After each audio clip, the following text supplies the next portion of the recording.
Cynthia here with Greenstyle, welcoming you to day 3 of the Spark Tight Sew Along, sponsored by Greenstyle and Sew Dynamic Fabric. I am so excited for day 3. We are ready to do the pockets, actually do some sewing at our machines, and we're going to attach those pockets to the upper back insert, and then we're going to attach that to the lower back. So we are really going to start making some sewing progress on our Spark Tights. Before we get started though, I want to remind you about our wonderful sponsors, Greenstyle and Sew Dynamic Fabric. If you haven't already, make sure to check out Sew Dynamic Fabrics. They have beautiful fabrics. You are going to love them. They have them in a number of bases, and they use Reprieve fabric, which if you haven't heard of it before, it uses recycled plastic bottles to create fabric. And I mentioned it in day 1, but in case you didn't see that video, it's really cool that you can, I personally love that you can get new fabrics and also recycle bottles at the same time. I love reusing and upcycling, but I like to have new things as well. And this is a great way to sort of get both worlds. So look in the notes of this video. Look on my Sew Casually Chic blog for this sew along, and you can directly link to Sew Dynamic and also use that coupon code. I will add all that information to the show notes so you don't have to try and jot it down now. Let's get started on our Spark Tights. I'm so excited.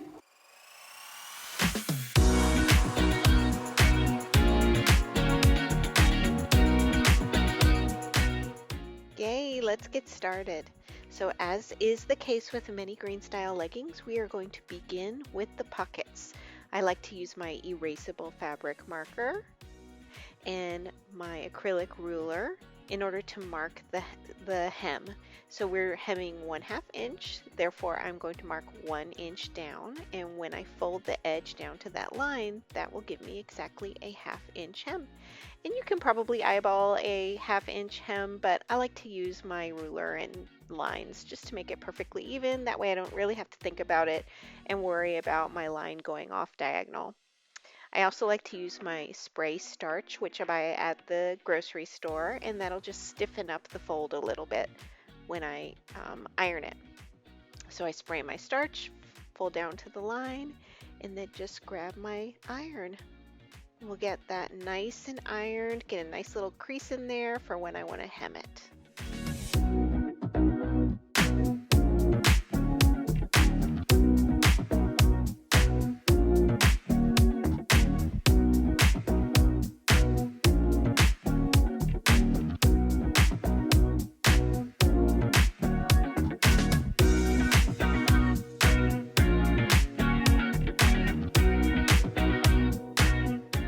Today you'll see me working at my cover stitch machine, and I'm going to just hem right across the top of those pockets. And I like to start with a little scrap of fabric on all of my single line stitches. That's a stitch that's not going to be going in a round, like for example the hem of the pants. And you'll see a reverse cover stitch technique. I have 3 needles going, and what you'll see is me stitching on the wrong side of the fabric for all of my reverse cover stitches. At the end of the line, I'm going to use the technique where I pull the threads out from the guide bar, hold them in place while I then pull the threads out from under the needle. You get a quick shot of my messy hair there, and then I pull the fabric out and to the left, and that will lock the stitches on the front, on the back end. On the front end, my stitches are being held in place by that extra little piece of fabric, which I'll cut off after I lock those stitches when I baste the pocket onto the upper back insert. So now we are back over at the table, and we have the upper back insert and our 2 pockets with the reverse cover stitching done. And just as a reminder, you do not need a cover stitch for this pattern. You can hem using a zigzag stitch or a twin needle on your sewing machine. So what I am going to do now is just pin those pockets onto that upper back piece. You see how they line up just perfectly on there. we're going to take those over to the sewing machine. So when you take them to the sewing machine, you're going to baste them. You're going to baste all around each of those pockets, and you're going to use a straight stitch. So that would be stitch number 1 on my sewing machine. And you are going to increase that stitch length all the way up, which is 5 millimeters on my machine, and just baste all the way around.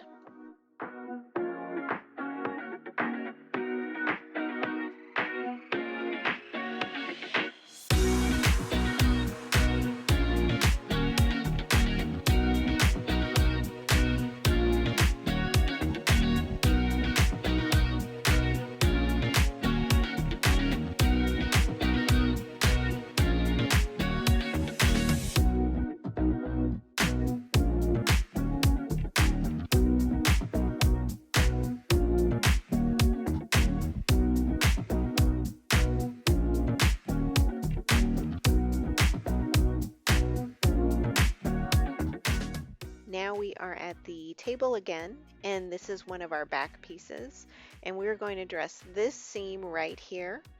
We'll take the other back piece and place it on top so that the two right sides are facing each other. The pretty sides are touching each other, and then we're going to pin just along that crescent shaped curve, and that is your back seam. Take it over to your machine of choice. You can use sewing machine, serger machine, just use a stretch stitch there, and poof, mine is done.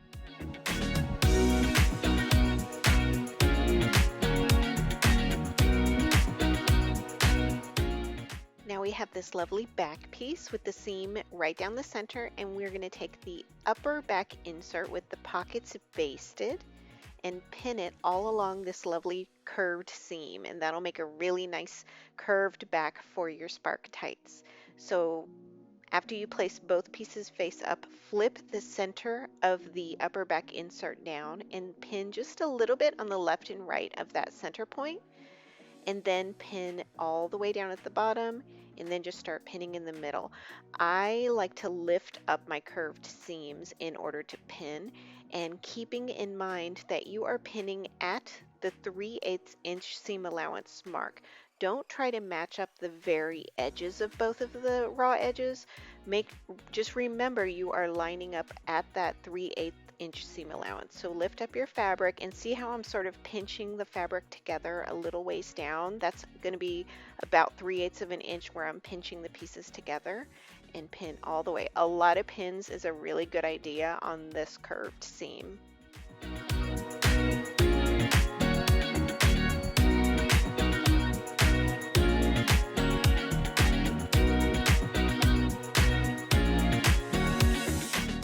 For this seam, you'll want to use a stretch stitch or a serger.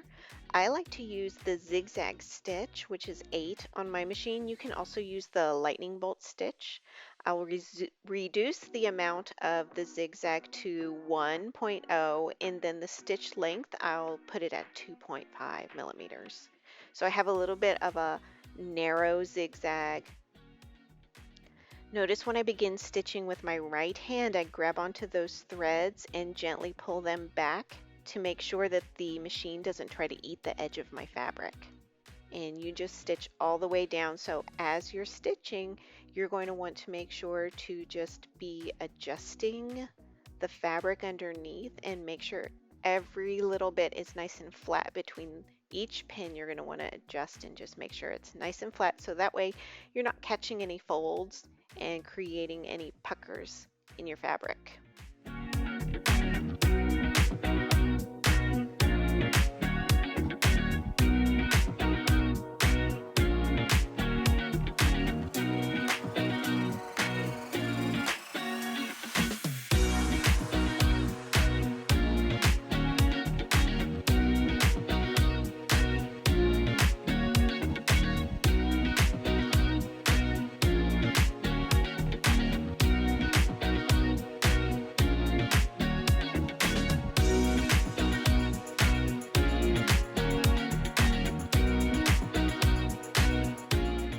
Now is a good time to take a look at your work admire how beautiful it is and just look for any little imperfections. Like right here, I found a little pucker.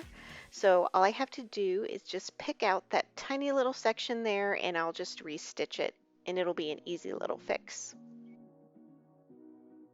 You could be done with this step at this point, but because I am adding the decorative reverse cover stitching, I'm going to stitch over that entire curve with my reverse cover stitching. It is not necessary at all. You can just skip this part, but I want to go ahead and show it for those of you who do want to do it. And since I did make the stitch with my sewing machine, which is my preference, I will open up that seam and stitch with 3 needles so that the center needle goes straight along that seam right in that crease there. If you used a serger to create your seams, you'll want to push your seam to one side and have that center needle go right along the seam line, right where the edge of your seam is.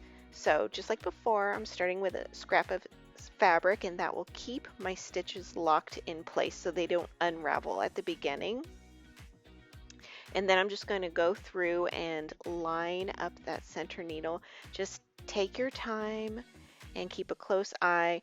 I find that doing the cover stitch is really tricky and it's really easy for the stitch to look wobbly. It takes a lot of practice, but you will get better. I am still not perfect at it.